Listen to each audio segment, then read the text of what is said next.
हरे जय जय राम कृष्ण हरे जय राम कृष्ण हरे जय जय राम कृष्ण हरे जय राम कृष्ण हरे जय जय राम कृष्ण हरे जय राम कृष्ण हरे जय जय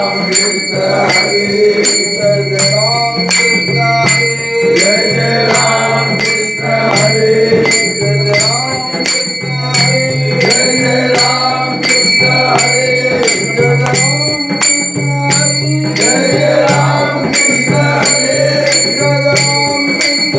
कृष्ण हरे जय राम कृष्ण हरे जय जय राम कृष्ण हरे जय राम कृष्ण हरे जय जय राम कृष्ण हरे जय राम कृष्ण हरे जय जय राम कृष्ण हरे जय जय राम कृष्ण हरे जय जय राम कृष्ण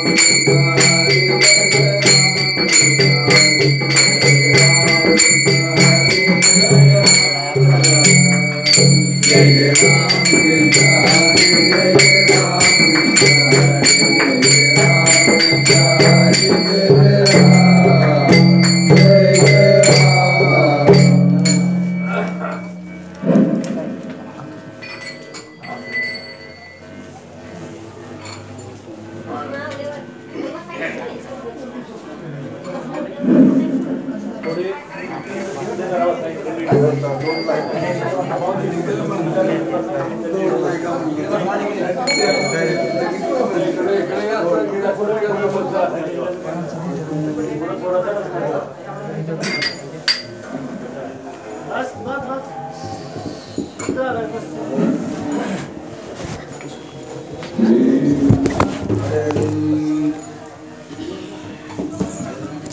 सुंदर ज्ञान उभा विठेवरी ज्ञान उभा विठेवरी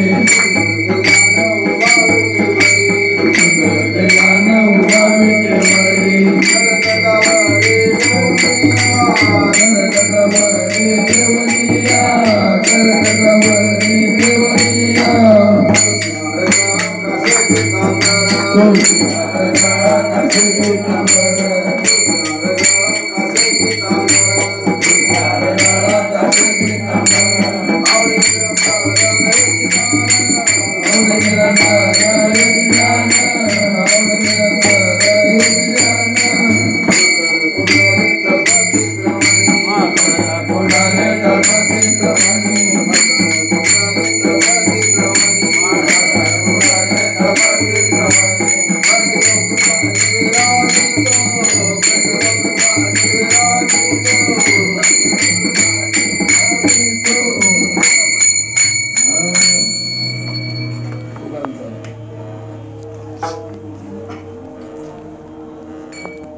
तुकमने माझे हेच सर्व सुख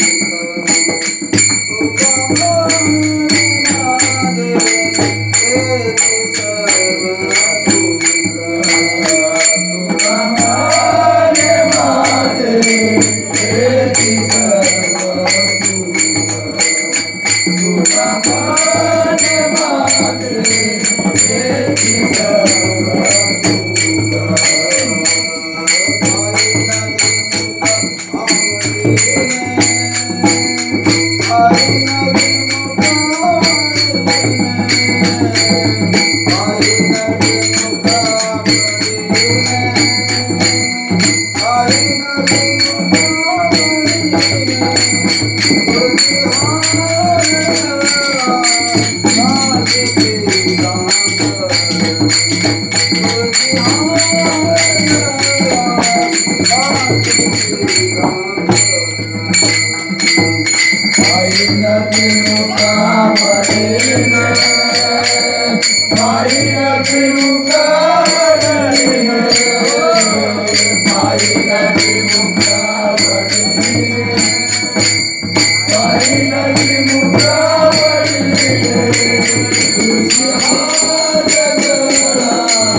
हरे हरे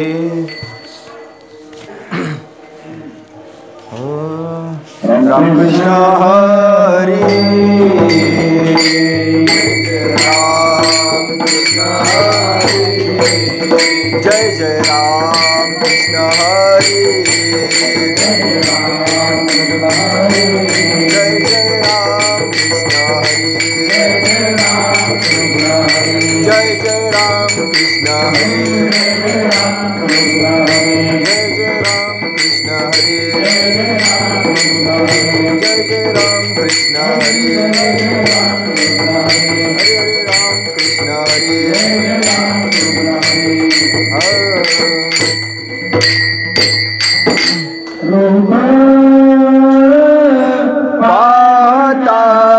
पातालोचनी रूपा पातालोचनी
तुकाचे आदर वापर महादेवीवर विठ्ठल बलवा माधव बलवा माधव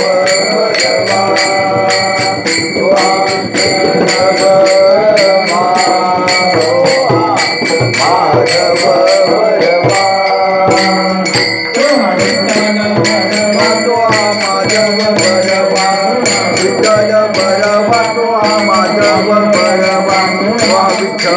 बलवा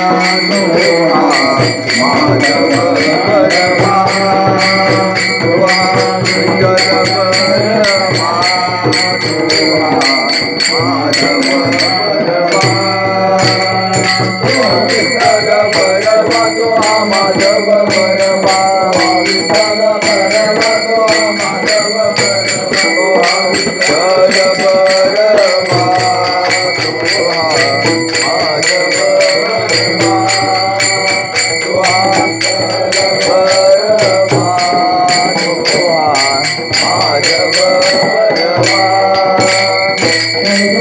कृष्ण हरी जय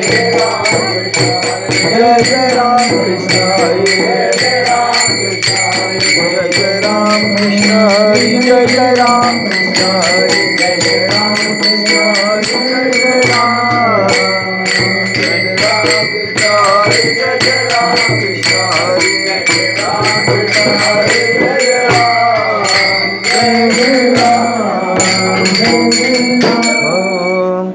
सेवितो हारस वाटितो अनिका सेवितो हारस वाटितो अनिका का रानभरी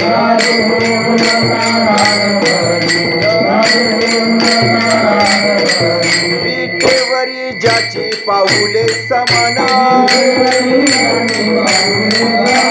विटेवरी ज्याची पाऊले समान होती एक दान शूरदाता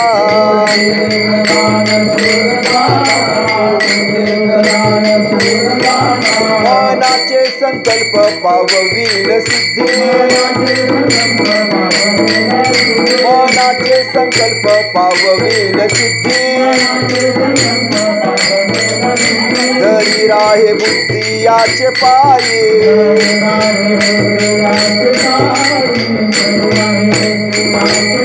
विटेवरी ज्याची पाऊले समान विटेवरी ज्याची पाऊले समान होती एक दान शूरदाता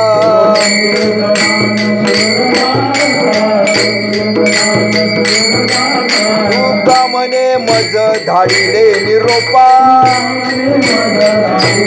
तुका मने मज धाडिले निरोपा मार्ग हा सोपा सुखरूप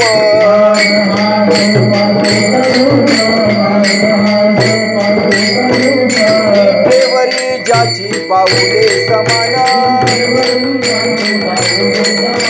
विटेवरी ज्याची पाऊले समान तोची एक दान शूरदाता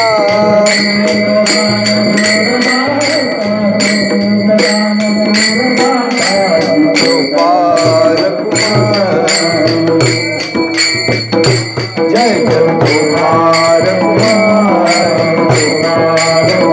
जय जय गोपाल कुमार जय जय गोपाल कुमार जय जय गोपाल कुमार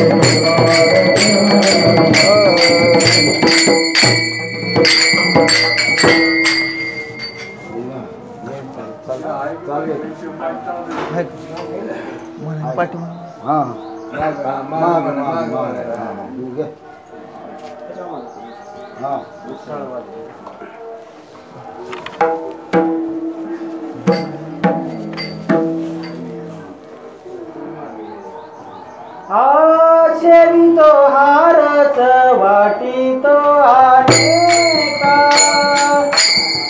सेवितो हारच वाटितो अनेका सेवितो हारच वाटितो अनेका सेवितो हारच वाटितो अनेका सेवितो हारच वाटितो अनेका सेवितो हारच वाटितो अनेका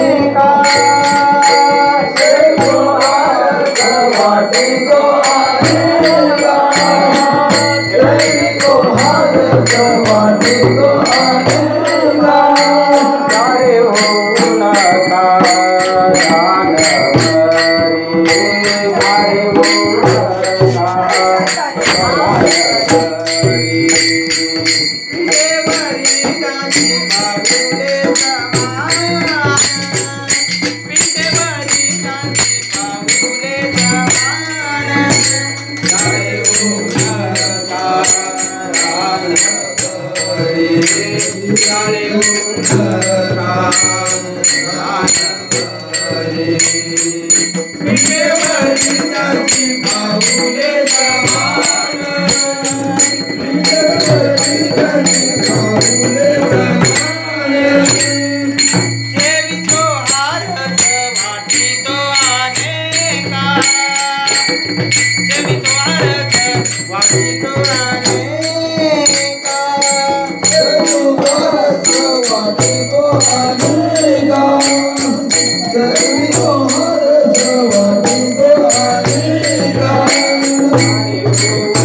होऊ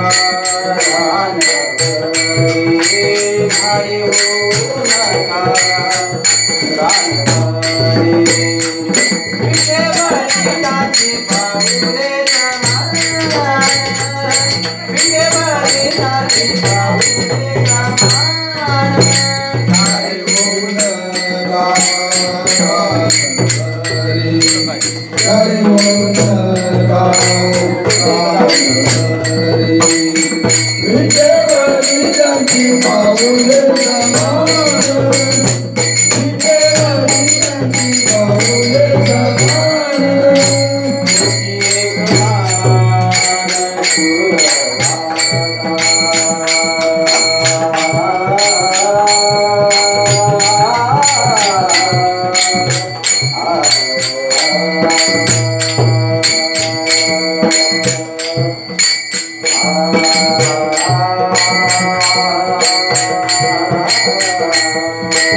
पंढरीनाथ भगवान की जय, माऊली ज्ञानेश्वर महाराज की जय, जगद्गुरु तुकाराम महाराज की जय, सच्चिदानंद श्रीपाद बाबा की जय, सच्चिदानंद रामदास बाबा की जय, सब संतन की जय।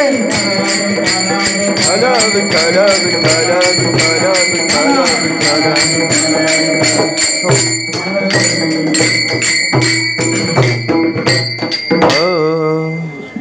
सेवितो हा रस वाटितो आनिका, घ्यारे होऊ नका रानभरी, विटेवरीच्याची पाऊले समान, तोची एकदान शूरदाता, मनाचे संकल्प पावविल सिद्धी, जरी राहे बुद्धी याचे पायी, विटेवरी ज्याची पाऊले समान, तोची एकदान शूरदाता, तुका म्हणे मज धाडिले निरोपा, मार्ग हा सोपा सुखरूप, विटेवरी ज्याची पाऊले समान, तोची एकदान शूरदाता, महायोग पिटे तटे भीमरत्यम, वरम पुंडरीकाय दातुं मुनींद्रे, समागत्य तिष्ठं तमानंद कंदम, परब्रह्मलिंगम भजे पांडुरंगम।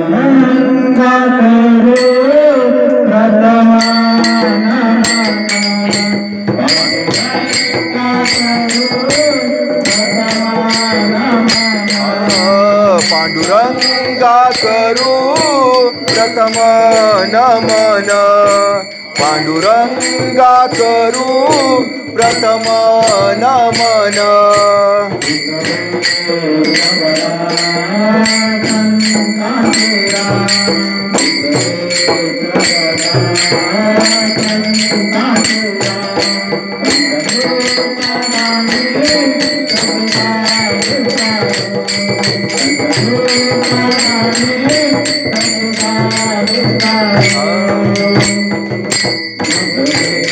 चरण संतांची या दुसरे चरण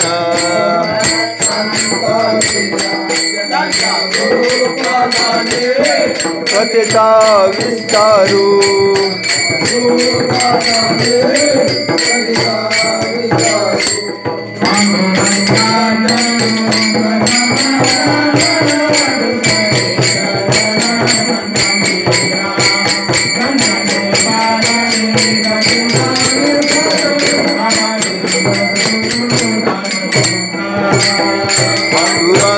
करू प्रथम नमना दुसरे चरण सतानिया त्यांच्या कृपादाने कथेचा विस्तारू बाबाजी सद्गुरू दास तुका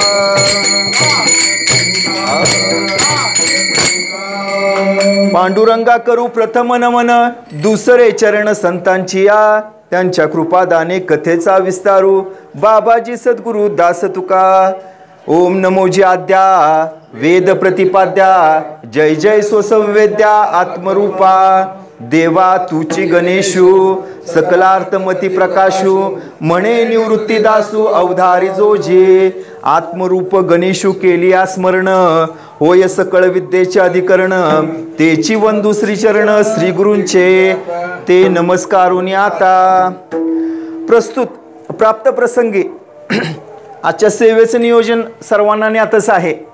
कैवल्य साम्राज्य चक्रवर्ती ज्ञानोबारायांचा हा पालखी सोहळा आणि या पालखी सोहळ्यातील आपला हा सासवडचा मुक्काम असणारी ही सेवा हे आकारण करुणावरून आले. भक्तकाम कल्पद्रुम पंढरीनाथ परमात्मा त्याच्या अथांग दयेनं त्याचबरोबर संत महात्मे तुकोबाराय ज्ञानोबाराय आदी करून सर्व संत महात्म्याच्या कृपेतून त्यांच्या आशीर्वादातून त्याचबरोबर आपण सर्व वडीलधारी मंडळी ह्यांच्या विशेष अशा स्नेहातून विशेष अशा प्रेमातून ही सेवा माझ्यासारख्या पामराला प्राप्त झाली हे मी माझं परम भाग्य समजतो.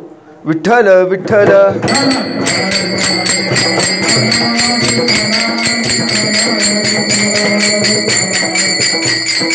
हो महाराज संत महात्म्याचे शब्द जे असतात ते अमृताला पैजेवर जिंकणारे असतात. सुरुवातीला आपली श्रवणाची भूमिका पक्की झाली पाहिजे. पहिली भूमिका की संत महात्म्याचे शब्द सामान्य समजू नका, संत महात्म्याचे शब्द अमृताला पैजेवर जिंकणार आहेत. दुसरी भूमिका संत महात्म्याच्या शब्दामध्ये उघड उघड मोक्ष आहे. ज्ञानेश्वर महाराज म्हणतात की येथे मोक्ष असे ऐता श्रवणा माझे. तिसरी भूमिका पहा की तरी अवधान ऐकले दिजे मग सर्व सुखाशी पात्र होईजे हे प्रतिज्ञोत्तर माझे उघड ऐका. हे प्रतिज्ञोत्तर इथल्या कीर्तन करायचं किंवा प्रवचन करायचं नाही, हे प्रतिज्ञोत्तर आहे ज्ञानेश्वर महाराजांचं 9व्या अध्यायातील पहिली ओवी. जर आपण अवधान ऐकले तिचे लक्षपूर्वक जर संत महात्मे काय म्हणतात याकडे लक्ष जर दिलं तर त्याचा परिणाम काय होतो, सर्व सुखाशी पात्र होईजे. ज्ञानेश्वर महाराज एक खूप सुंदर भूमिका तिथं मांडतात. ती भूमिका मी आज त्या भूमिकेतून बोलतो की ज्ञानेश्वर महाराज म्हणतात की प्रभू तुम्ही महेशाची या मूर्ती आणि मी दुबळा अर्चित असे भक्ती बोल जरी गंगावती तरी स्वीकाराल की. भूमिका पहा ज्ञानेश्वर महाराजांची किती गोड आहे इथं. ज्ञानेश्वर महाराज म्हणतात की तुम्ही सगळे जे माझ्या समोर आहे श्रोते सज्जन किंवा सद्गुरू निवृत्तीनाथ तुम्ही जे माझ्या समोर आहेत ते कोण आहे, तुम्ही दुसरे तिसरे कोणी नाही. प्रभू तुम्ही महेशाची या मूर्ती, साक्षात तुम्ही भगवंताच्याच मूर्ती आहात आणि मी दुबळा अर्चित असे भक्ती. माझी भूमिका ही इथं आहे महाराज. मी पण कसा आहे तर दुबळा आहे, मी दुबळा अर्चित असे भक्ती. ज्ञानेश्वर महाराजांचे जर विनयशीलता बघायला गेली तर ज्ञानेश्वर महाराज म्हणतात की एरवी तरी मी मूर्खू जरी झाला असे अविवेकू तरी संत कृपा दीपकू सोज्वळू असे. आता खरोखर ज्ञानेश्वर महाराजांनी मूर्खू म्हणावं नाही का. मी नेनतू त्या परी प्रवर्तेत मूर्खू म्हणावं, नेनतू म्हणावं किंवा आत्ताच मी दुबळा म्हणून घ्यावं. म्हणजे ज्ञानेश्वर महाराजांची काय उंची पहा.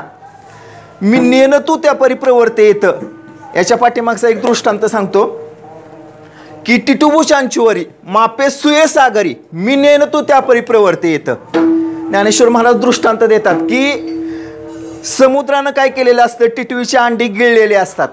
मग ती टिटवी काय करते, तो समुद्र कोरडा करण्याचा प्रयत्न करते. आता महाराज लक्ष देऊन ऐका की टिटवी केवढी, त्या टिटवीची चोच केवढी आणि समुद्र किती मोठा आहे, समुद्र किती विशाल आहे पहा. 71% पाणी आहे ह्या पृथ्वीच्या पृष्ठभागावरती. 71% भाग जो आहे तो पाण्याने व्यापला आहे.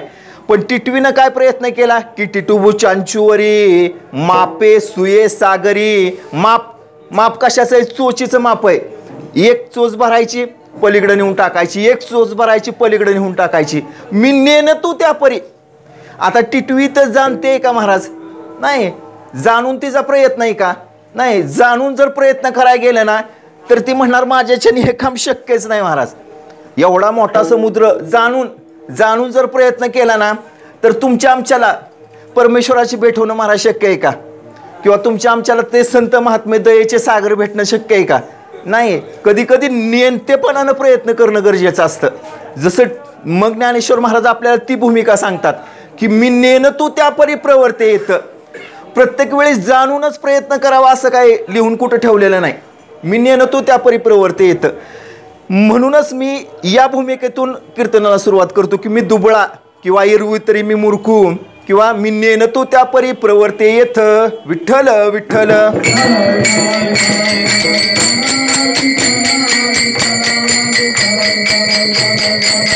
हो महाराज तुकोबाराय संत महात्म्यांबद्दल खूप गोड बोलतात. तुकोबाराय म्हणतात की कल्पतरू रुया नव्हती बाबुळा पावविती फळा इच्छितिया. कल्पतरू रुईची झाडं किंवा बाबळी आणि रुईची झाडं नजरेसमोर आणा आणि एका बाजूला कल्पतरूचं झाड नजरेसमोर आणा. जर आपण बाबळीच्या झाडाखाली दिवसभर जरी बसलो तरी आपल्याला इच्छित वस्तू मिळेल का, नाही. बाबळीच्या झाडाखाली बसलो तर इच्छित वस्तू मिळणार नाही. बरं 1 तास बसलं, 2 तास बसलं, अख्खा महिना बसला, अख्खा वर्षभर बसला, बाबळीचं झाड आपल्याला मागेल ती फळ देईल का, नाही. पण जर आपण कल्पतरूच्या झाडाखाली बसलो तर पावविती फळा इच्छितिया. आपण जे जे इच्छा करू ते आपल्याला मिळेल. तुकोबाराय सांगतात की उदंड त्या गायी म्हैशी आणि शेळ्या परी त्या निराळ्या कामधेनू. बघा गायी भरपूर आहेत, म्हैशी भरपूर आहेत, शेळ्या भरपूर आहेत, पण कामधेनू त्या वेगळ्याच. कामधेनू किती दूध देईल, अपार दूध देईल. इकडं गाईचं म्हशीचं किती दूध पुरणार आहे. मग तुकोबाराय सांगतात की तुका म्हणे देव दाखविल दृष्टी तया सवे भेटी थोर पुण्य. देव दृष्टीनं दाखवेल असे संत महात्मे आपल्याला भेटणं त्याच्यासाठी खूप थोर पुण्य लागतं महाराज. वारीला येणं किंवा वारीला मला चालायला इच्छा व्हावी की बाबा एक तरी पाऊल मी त्या पंढरीच्या वाटेवरती टाकावं, किंवा एक तरी मुक्काम इथून पुढचा पालखीचा मुक्काम असेल तो चालत जाईन, किंवा पूर्ण वारी मी चालत जाईन, अशी बुद्धी होणं महाराज ही खरं तुका म्हणे असे देव दाखविल दृष्टी तया सवे भेटी थोर पुण्य. विठ्ठल विठ्ठल.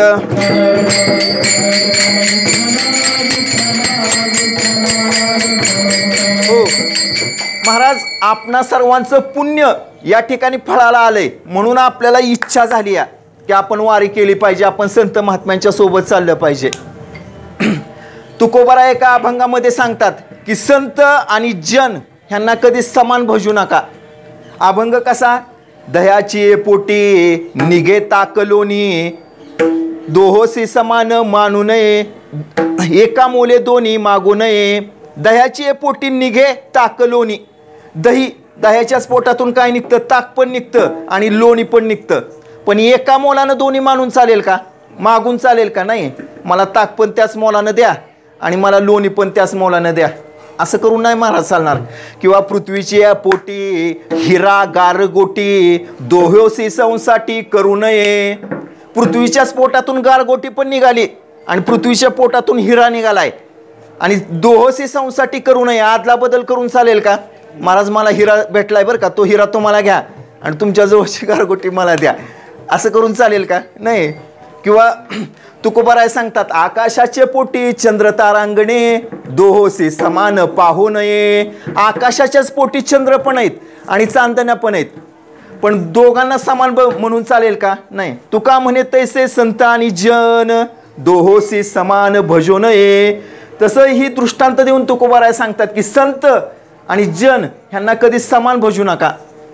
संत हे कोण आहेत, तर ते बळीवंतामध्ये बळीवंत संत आहेत. तुका म्हणे ते हे बळिया शिरोमणी राहिले चरणी निकटवासे विठ्ठल विठ्ठल.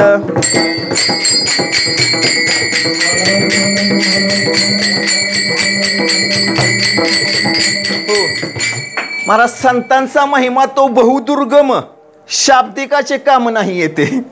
किती जरी शब्दांनी बडबड केली ना महाराज तरी संतांचा महिमा तो बहुदुर्गम. बहुतुदड जरी झाली म्हैस गाय तरी होईल काय कामधेनू. एखादी गाय जर खूप दूध द्यायला लागली किंवा एखादी म्हैस जर खूप दूध द्यायला लागली तरी तिची बरोबरी कामधेनू बरोबर होईल का? नाही.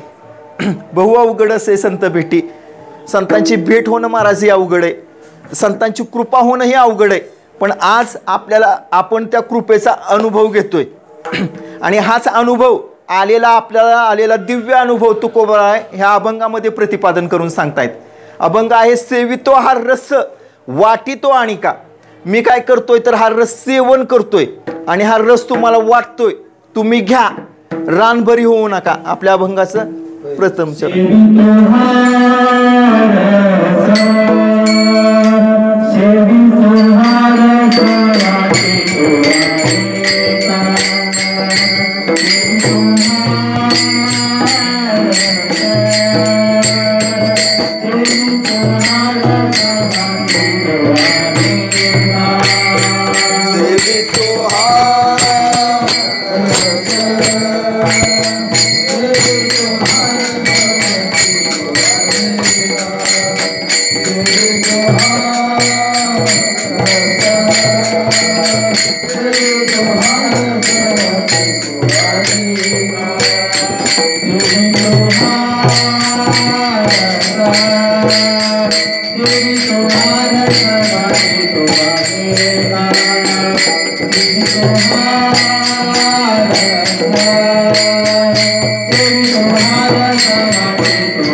महाराज तुकोबाराय एका ठिकाणी म्हणतात की चंदनाचे हात पायही चंदन परिसानाही ही न कोणी अंग. दृष्टांत काय दिलाय? चंदन, चंदनाचा हात आणि पाय सगळं चंदनच आहे. चंदन कसं आहे? सर्वांगी शीतल आहे. दुसरं उदाहरण दिलं परिसाचं, परिसानाही ही न कोणी अंग.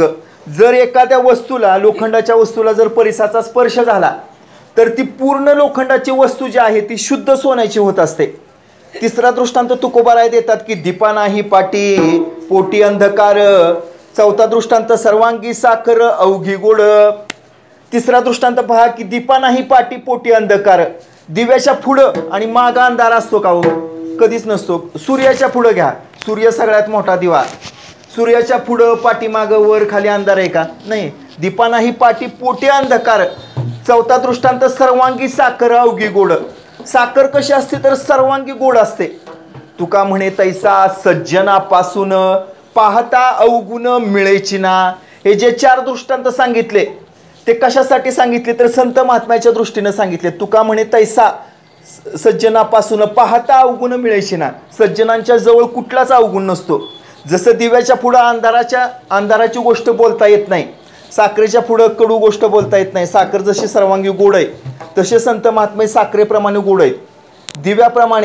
दिव्याप्रमाणे आतमध्ये अंतःकरणामध्ये त्यांच्या आत्मज्ञान आहे.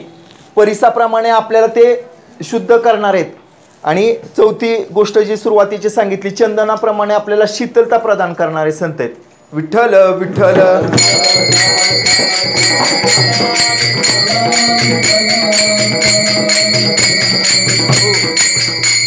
महाराज ज्ञानेश्वर महाराज सांगतात पसायदानामध्ये की चंद्रमेजा आलांछन मार्तंड जे तापहीन ते सर्वाही सदा सज्जन सोयरे होतो. ते सज्जन आपले सोयरे झाले पाहिजेत. कसे आहेत ते सज्जन? ते संत महात्मे कसे आहेत तर चंद्रमेजा आलांछन डाग रहित चंद्रासारखे आहेत. ह्या चंद्राकडे बघायला गेले तर त्या चंद्राकडे डाग आहेत, पण या संतांच्याकडे पाहता अवगुण मिळायची ना. अवगुण त्यांच्याकडे कुठलाच नाही, डाग त्यांच्याकडे कुठलाच नाही. ह्या सूर्याकडे जर बघायला गेलं तर भर उन्हाळ्यामधला सूर्य आठवा, डोक्यावरती रणरणत ऊन, तो तापदायक आहे सूर्य. पण संत महात्मे तसे नाहीत. मार्तंड म्हणजे सूर्य, मार्तंड जे तापहीन, अशा पद्धतीचे संत महात्मे. आणि ते संत महात्मे काय करतात तर सततम कीर्तयंतो मा, सतत त्या भगवंताचं नामस्मरण करतात. ज्ञानेश्वर महाराज म्हणतात की त्यांना ढगाची उपमा द्यावी तर ढग थोड्या वेळाने बरसतात आणि परत मोकळे होतात. त्यामुळं त्या ढगाची पण उपमा संत महात्म्यांना देता येत नाही. बरं, त्यांना सिंहाची उपमा द्यावी तर सिंह कसे आहेत? क्रूर आहेत. पण हे संत महात्मे कसे आहेत तर ज्ञानेश्वर महाराज वर्णन करतात की सपाखरे पंचाननू. पंचानन म्हणजे सिंह, सपाखरे म्हणजे हे संत महात्मे कृपाळू सिंह आहेत. कसे आहेत तर कृपाळू सिंह आहेत. विठ्ठल विठ्ठल.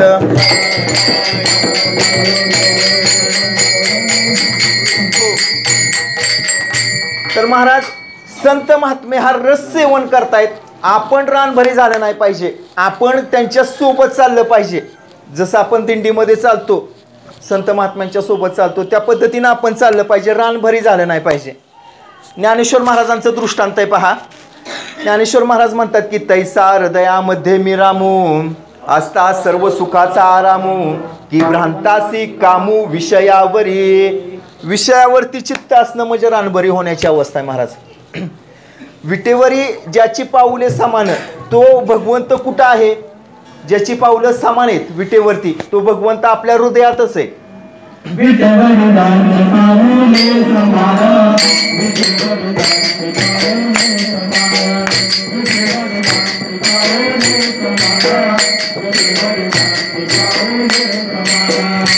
विटेवरी ज्याची पाऊले समान, विटेवरी ज्याची पाऊले समान,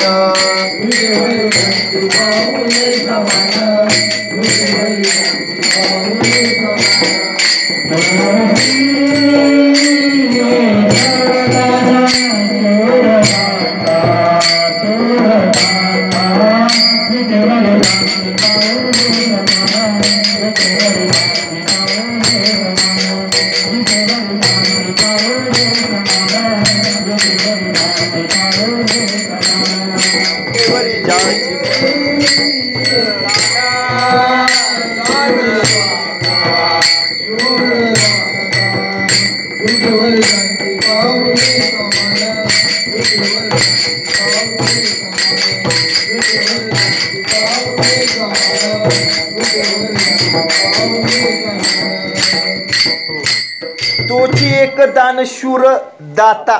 दाता या शब्दाच्या खाली रेशोडा. तुकोबरा एका ठिकाणी म्हणतात मुंगीच्या घरा कोण जाय मूळ. मूळ म्हणजे निरोप. निरोप घेऊन मुंगीच्या घरामध्ये कोण जातं का? देखून या गुळ धाव घाली. गुळ बघितलं की ती मुंगी धाव घालते महाराज. तसं तुम्ही आम्ही सर्वजण, तुम्हाला आम्हाला कुणी निरोप दिलाय का?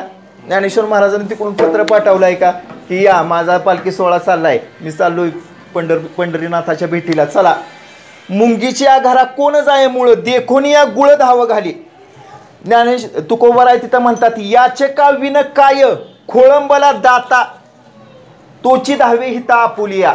याच्या का विन काय खोळंबला दाता, दाता जो दान देणार आहे तो याच्या शिवाय काय खोळंबून राहिला आहे का? नाही.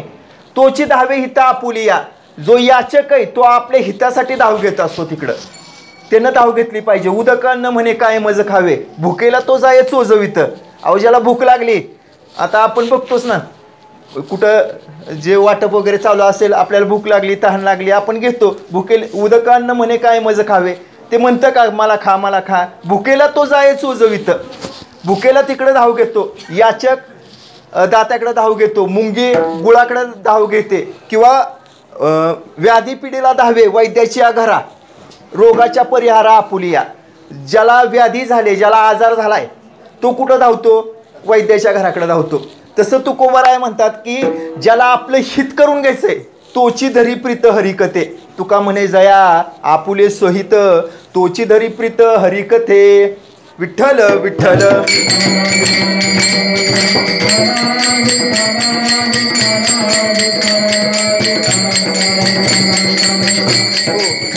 महाराज या हरिकथेचा परिणाम काय होतो तर तो परिणाम सांगितलाय अभंगाच्या तृतीय चरणामध्ये.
जरी राहे बुद्धी याचे पायी. आपल्याला महाराज परमार्थ साध्य जर करायचा असेल तर आपलं मन आणि बुद्धी ही आपल्याला पहिल्यांदा सहाय्य झाली पाहिजे. भगवंत 12व्या अध्यायामध्ये अर्जुनाला हे सांगतात की अर्जुना तू मन आणि बुद्धी मला अर्पण कर. काय कर? मन म्हणा भव मत भक्तो मध्या जिमा नमस्करू, माझाच भक्त हो, मलाच नमस्कार कर. महाराज ही आपली बुद्धी, बुद्धी म्हणजेच काय तर प्रज्ञा, स्थितप्रज्ञ. दुसऱ्या अध्यायामध्ये स्थितप्रज्ञाची लक्षणं सांगितल्यात. बुद्धी म्हणजे प्रज्ञा, बुद्धी म्हणजे व्यंकटी. ज्ञानेश्वर महाराज पसायदानामध्ये म्हणतात जे खळांची व्यंकटी सांडो. व्यंकटी म्हणजे बुद्धी, त्यांची ही दुष्ट बुद्धी ही ना ती सांडो. व्यंकटेश आपण भगवंताचं एक नाव आहे व्यंकटेश, म्हणजे बुद्धीचा देवता. किंवा आपण गणपतीला काय म्हणतो? बुद्धिदाता म्हणतो. बुद्धीला प्रकाश, सकल अर्थमती प्रकाशो. ज्ञानेश्वर महाराज दुसऱ्या ओवीमध्येच वर्णन करतात की तो भगवंत कसा आहे किंवा तो गणेश कसा आहे तर सकल अर्थमती प्रकाशो. मतीला सगळ्या अर्थाचा प्रकाश करणारा तो प्रकाशक आहे. त्याचा प्रकाश आपल्या बुद्धीला मिळतो. आपली ती बुद्धी भगवंताच्या पायाच्या ठिकाणी अनन्य पाहिजे, स्थिर पाहिजे. आपण रानभरी झालं नाही पाहिजे. एक दृष्टांत सांगतो आणि 1-5-10 मिनिटांमध्ये सेवा आटोपती घेतो. पहा, ज्ञानेश्वर महाराज सांगतात की भगवंत आपल्या हृदयामध्ये. आता इथं 3 दृष्टांत आलेत. पहा, पहिला दृष्टांत काय आलाय की पाहे पा दूध पवित्र आणि गोड, पासी त्वचेची अपद्राड, परित्या अव्यरुणी गोचिड, काय अशुद्ध न सेविते. नीट लक्ष द्या की पहा, इथं गोचिड काय करतंय, गाईच्या काशेला आहे, पण ते शुद्ध दूध पितंय का? नाही, ते काय करतंय तर अशुद्ध रक्त पितंय. महाराज, आपली वृत्ती कशी पाहिजे, त्या गोचिड्यासारखी पाहिजे का? नाही. आपली मन, आपली बुद्धी, आपल्या मनाची बुद्धीची तशी वृत्ती नाही पाहिजे. तुकोबाराय म्हणतात, समचरण दृष्टी विटेवरी साचिरी, तेथे माझी हरी वृत्ती राहो. आपल्या मनाची बुद्धीची वृत्ती धाव कुठं पाहिजे तर त्या भगवंताच्या ठिकाणी पाहिजे. तुकोबाराय एका ठिकाणी म्हणतात की न करीती कथामृत पान, हे जे श्रवण आहेत, हे श्रवण जर कथामृत पान करत नसतील तरी काय प्रयोजन मग याचे? ह्या कानाचं म्हणले काय काम आहे मग? नेत्री आणि कास पाहिना आवडी, त्याची घडी जातू चांडाळ. हे तुकोबाराय म्हणतात की जर माझे डोळे दुसऱ्याला आवडीनं जर बघत असतील ना, तर त्याच घडीला हे चांडाळ जाऊ देत. कान दुसऱ्याची कथा श्रवण ऐकत असतील तर काय प्रयोजन मग याचे? किंवा मस्तक, माझा मस्तक भंग पावो, जर माझ्या मस्तकामध्ये दुसरं कुठलं विचार येत असतील तर. सर्वांगानं भजन घेई घेई माझे वाचे, गोड नाम विठोबाचे, डोळे तुम्ही पहा सुख घ्यारे सुख, पहा विठोबाचे मुख, किंवा मनात येते धाव घेई राहे विठोबाचे पायी, तुका म्हणे जीवा नको सोडू या केशवा. त्यांचं भजन हे कसं चाललंय तर सर्वांगाने भजन चाललंय महाराज. त्या पद्धतीनं आपलं भजन झालं पाहिजे. आपली वृत्ती जाग्यावर पाहिजे. जाग्यावर येऊया, गोचिडाप्रमाणे आपली वृत्ती नको. ज्ञानेश्वर महाराज दुसरं उदाहरण देतात, कमलकंदा आणि दरदुरी, नांदनुक एकेची घरी, परागुसे विजय भ्रमरी, येरा चुकुलचे उरे. डोळ्यासमोर प्रसंग आणा की तळ आहे, तळामध्ये कमळाची फुलं येते आणि त्या तळ्यामध्येच बेडूक आहे, पण तो चिखलात लोळत बसतो. भुंगा बाहेरून येतो, मकरंदाचा चारा खाऊन निघून जातो. महाराज, आपली वृत्ती जसं मगाशी सांगितली गोचिडाप्रमाणे नको, त्याच पद्धतीनं ह्या दरदुरी समान पण नको, त्या बेडकी समान पण आपली वृत्ती नको. अजून आपली वृत्ती दरिद्री माणसा समान नको. तिसरा दृष्टांत ज्ञानेश्वर महाराज देतात, ना तरी निदैवाच्या परिवरी, लोह्या ऋतलिया आहाती सहस्त्रवरी, परित्येत पैसोनी उपवासू करी का दरिद्री जी. एक दरिद्री मनुष्य आहे, त्याची झोपडी आहे आणि ज्या ठिकाणी तो दारिद्र्य अवस्थेमध्ये जीवन जगतोय ना महाराज, त्याच्याच खाली भूमीमध्ये सोन्याचा मोठा हंडा पुरवून ठेवलाय, पण काय करतोय तो तिथंच बसून उपवासी जीवन जगतोय. ना तरी निदैवाच्या परिवरी. आता तो एकटाच निदैवी का? नाही, त्याचा संपूर्ण कुटुंबच निदैवी. जर वर्णन जर करायचं झालं तर हातापायाची काळं झाले, त्याची अंगावरची कपडे फाटकीत, झोपडी तुटकी त्यांची, किंवा सगळी भांडी कळकटलेलीत. पण अशी दारिद्र्य अवस्था आहे, अशी विपन्न अवस्था आहे. पण ह्या सगळ्या विपन्नतेला, या सगळ्या दारिद्र्याला छेद देणारं धन त्याच्यापासून किती लांब आहे हो? नाही. ना तरी दैवाच्या परिवारी, लोह्या रुतल्या हस्ती सहस्त्रवरी, कुठं जेत बैसोनी उपवासू करी का दरिद्री जी. महाराज, पलीकडचं जर टिकाव घेतलं, फावडं घेतलं आणि अंगामध्ये आहे नाही तेवढं बळ जर त्यानं वापरलं आणि एक घाव जर घातला बसल्या ठिकाणी, तर खणखण आवाज होईल आणि एखादी मोहर सुद्धा बाहेर पडेल. इतका तो धनाचा साठा त्याला जवळ आहे. ना तरी निदैवाच्या परिवरी. तो काय करतोय की गावाच्या बाहेर जातोय भिक्षा मागण्यासाठी, भीक मागण्यासाठी, कुणीतरी मला द्या. आणि ज्या वाटेनं जातोय त्या वाटेवरती चिंतामणी पडलेत महाराज. तो काय करतोय, चिंतामणी ठेसकावतोय आणि पुढं निघून जातोय. अजून काय की त्याच वाटेवरती कल्पतरूचं झाड आहे, त्या कल्पतरूच्या झाडाखाली बसून काय करतोय तो, झोळीला गाठी मारतोय आणि थोडं पुढं जातोय तिथून उठून आणि म्हणतोय की गावातल्या लोकांनी मला कुणीतरी शिळी भाकरी वाढली पाहिजे, नाही का. काय ज्ञानोबाराय म्हणतात ना, कल्पतरू तळवटी जो कोणी बैसला, काय वाणी त्याला सांगे जोजे. काय त्याच्या वाणीचं सामर्थ्य सांगावं, पण एवढं सगळं त्याला साध्य का होत नाही, तर त्याची बुद्धी जी आहे ना ती भगवंताच्या पायाच्या ठिकाणी स्थिर नाही. अजून ज्ञानेश्वर महाराज तिथं 2 दृष्टांत देतात. बहुमृग जळ देखोनी डोळा, थुंकी जी अमृताचा गिळीता गळाळा. दुसरा दृष्टांत, तोडीला परिसू बांधिला गळा, शुक्तिकाला भेम. एक मनुष्य मृगजळ बघतोय आणि तोंडातल्या अमृताची गुळणी महाराज थुकून टाकतोय. काय त्याच्या वेडेपणाला म्हणावं? त्याची बुद्धी साह्य आहे का त्याला? नाही, त्याची बुद्धी त्याला साह्य नाही.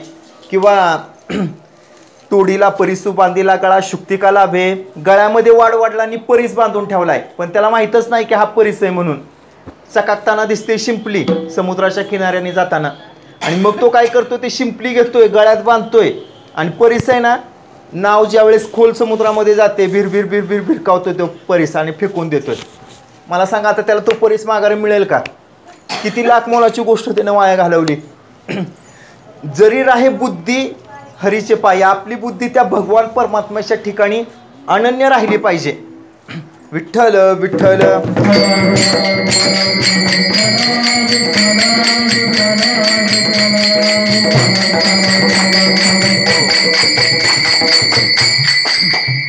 त्याच परमात्म्याचं आपण सर्वांनी एकदा मोठ्या प्रेमाने भजन करूया.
यथामती यथा अवकाश अभंगावरती बोलण्याचा प्रयत्न केला. सेवितो हा रस वाटितो आणि का घ्यारे होऊ नका रानभरी, विटेवरी ज्याची पाऊले समान तोची एक दान शूरदाता. महाराज तो दानशूर दाता आहे आणि तुकोबाराय च लावतात तोची, त्याच्याशिवाय दुसरा कोणीच दाता नाही बरं का. बाकीचे जे दाते आहेत ना ते ह्या मुख्य दात्याच्या खाली आहेत बरं का. म्हणजे ते त्याच्याकडून घेतात आणि मग आपल्याला देतात. तुकोबाराय आपली भूमिका स्पष्ट करतात. तुकोबाराय म्हणतात की फोडीला हा माल, फोडीले भांडार धन्याचा हा माल, मी तेथे हा माल भारव आहे. फोडीले भांडार धन्याचा हा माल कुणाचा आहे? त्या धन्याचा आहे, त्या दात्याचा आहे. बाकीचे तिथून घेतात. पण तुकोबाराय खरं खरं सांगतात. तुकोबाराय म्हणतात की मी तेथे हा माल भारव आहे. मी काय फक्त तो निरोप देण्याचा प्रयत्न केलाय. आणि तुका म्हणे मज दाढीले निरोपा, त्या भगवंताने मला निरोप देऊन इथं पाठवलंय. हा मार्ग कसा आहे, जी वाट आपण चालतोय ती कशी आहे, तर तो सोपा आहे आणि सुखरूप आहे. तुका म्हणे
करविली तैसी केली कटकट वाकुडे का नीट देव जाणे, किंवा ज्ञानेश्वर महाराज जसं म्हणतात, किंबहुना तुमचे केले धर्म कीर्तन हे सिद्धीस नेले, येत माझे काय उरले पायकपण.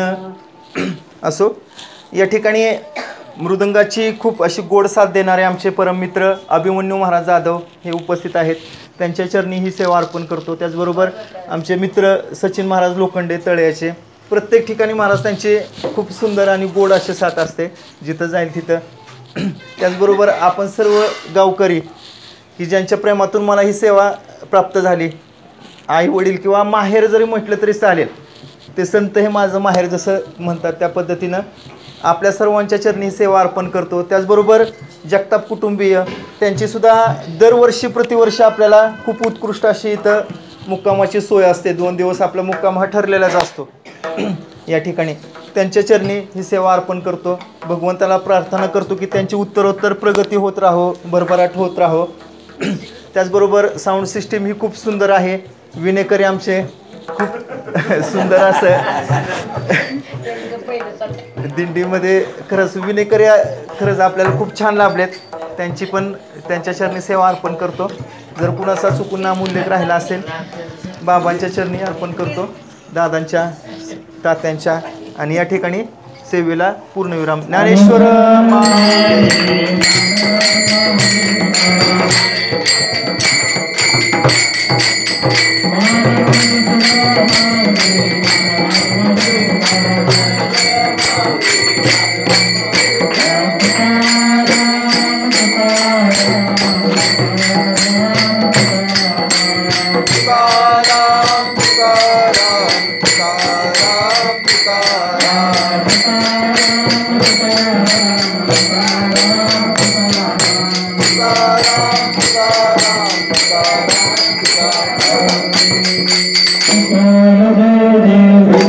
Jai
ज्ञानदेव